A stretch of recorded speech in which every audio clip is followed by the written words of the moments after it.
What does it take to become a billionaire baller? Imagine not just watching your favorite team play, but owning it. That's the reality for some of the wealthiest sports owners in the world. But their journeys weren't just handed to them. Behind the luxury suites, the exclusive parties, and the celebrity status lies a story of hard work, calculated risks, and billion-dollar strategies that catapulted them to the top. From tech tycoons to oil magnates, these owners come from diverse backgrounds, but they all have one thing in common. They didn't just want to own a team, they wanted to build an empire. Stick around because we're going inside the world of billionaire ballers to uncover how the richest sports owners built their empires. Trust me, you won't look at these owners the same way again. For billionaires, owning a sports team isn't just an investment, it's the ultimate status symbol. It's a way to leave a mark on the world and secure a legacy that extends beyond business. But what makes sports ownership so appealing?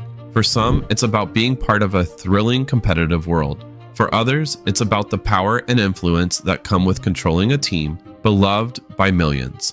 Sports teams are global brands. Owning one means becoming a cultural icon, a symbol of success and prestige. Billionaires like Jerry Jones with the Dallas Cowboys or Steve Ballmer with the LA Clippers didn't just buy into sports. They bought influence, visibility, and an opportunity to reshape the game. These owners understand that their teams aren't just businesses, they're communities, and each one of them has a story that goes far beyond the scoreboard. But how did they get here? These billionaires didn't all start with a silver spoon. Many built their fortunes from the ground up, taking risks and seizing opportunities that most people would shy away from. How did they do it? The journey from business success to sports ownership isn't a straight line. It's a path filled with high-stakes decisions, bold investments, and game-changing moves. Want to know how they did it? Keep watching because we're about to break down the fascinating origins of some of the wealthiest sports owners in the world. Let's start with the tech moguls, the billionaires who made their fortunes in Silicon Valley and then took their wealth to the sidelines. Steve Ballmer, the former CEO of Microsoft, is a prime example. Known for his larger-than-life personality, Balmer transformed Microsoft into a tech giant, amassing billions in the process. But after stepping down, he didn't slow down. In 2014, he made headlines by purchasing the Los Angeles Clippers for a whopping $2 billion, a record-breaking sum at the time.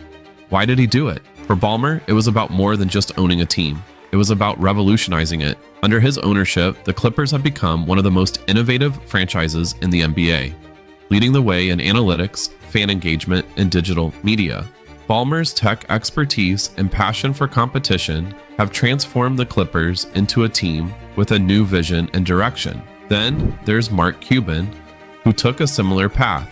After selling his tech company, Broadcast.com, to Yahoo for nearly $6 billion, in 1999, Cuban bought the Dallas Mavericks in 2000. But he didn't just sit back and watch. Cuban's hands-on approach and relentless drive for innovation changed the Mavericks culture, turning them into NBA champions in 2011.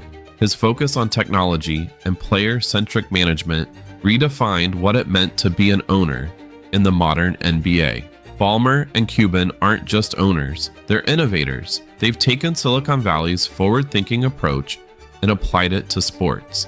But how did these tech principles revolutionize their teams? Stick around, because the story of sports ownership only gets bigger from here. Next up, let's dive into the oil magnates and real estate moguls who bring a different kind of wealth and power to the sports industry. Stan Kroenke, the owner of teams like the Los Angeles Rams, Arsenal FC, and the Colorado Avalanche, made his fortune through savvy real estate investments and partnerships in the sports arena. Known for his strategic, long-term vision, Kroenke has built a sports empire that spans both sides of the Atlantic. But Kroenke's journey to the top wasn't without controversy. His decision to move the Rams from St. Louis to Los Angeles sparked outrage. But from a business standpoint, it was a masterstroke. The Rams' new stadium, SoFi Stadium, has become an icon in LA and a magnet for high-profile events like the Super Bowl and the Olympics. For Kroenke, sports ownership isn't just about winning games. It's about building a legacy that goes beyond the field. Then there's Sheikh Mansour, who transformed Manchester City FC from a mid-table Premier League team to one of the most dominant clubs in the world. As a member of Abu Dhabi's ruling family,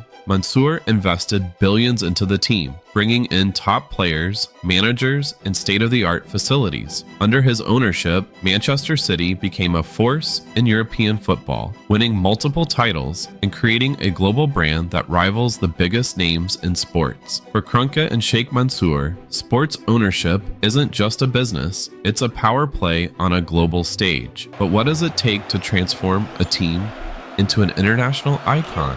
Keep watching, because the stakes only get higher from here. The media moguls bring a different kind of wealth to sports ownership. These billionaires didn't just make money, they created the platforms that bring sports to life. Ted Turner, the founder of CNN and TBS, was one of the earliest media moguls to see the potential of sports ownership.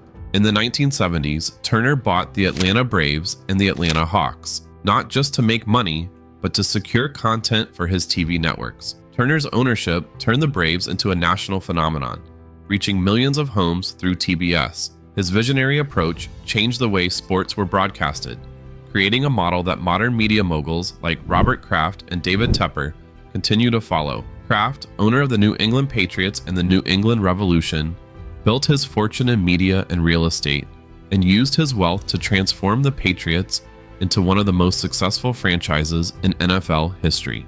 Then there's John Henry, owner of the Boston Red Sox and Liverpool FC. With investments in media, sports, and even NASCAR, Henry has turned his ownership into a global brand. Under his leadership, both the Red Sox and Liverpool have achieved major championships, making Henry one of the most successful sports owners in recent history. Turner, Kraft, and Henry weren't just building franchises, they were building empires.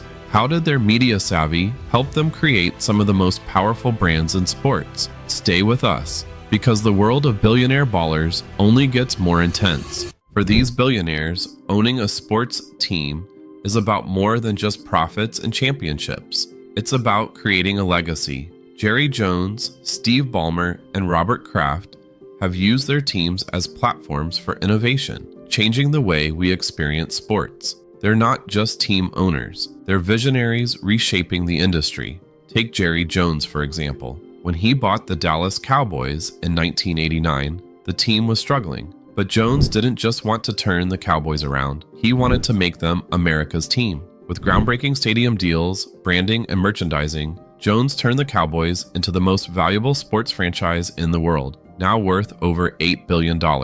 These billionaire owners have shown that wealth alone doesn't define greatness. It's the vision, the ambition, and the drive to innovate that truly set them apart. They've proven that owning a sports team can be more than a business. It can be a legacy. These billionaire ballers didn't just buy teams, they built empires. They transformed the sports world, setting a new standard for success and influence. From tech tycoons to media moguls, each of these owners has reshaped the way we view sports and business. If you've been inspired by their journeys, hit that like button, subscribe to Revenue Racers, and let us know in the comments. Which billionaire sports owner do you think has made the biggest impact on the game? Whether it's through groundbreaking deals, innovative management, or global influence, these owners aren't just building franchises. They're building legacies that will stand the test of time. And remember, this is just the beginning. As long as there are billionaires, the competition to own the biggest teams, build the best stadiums, and leave the greatest legacy will only grow. Stay tuned, because at Revenue Racers, we'll keep bringing you the inside stories of the world's most powerful figures in sports.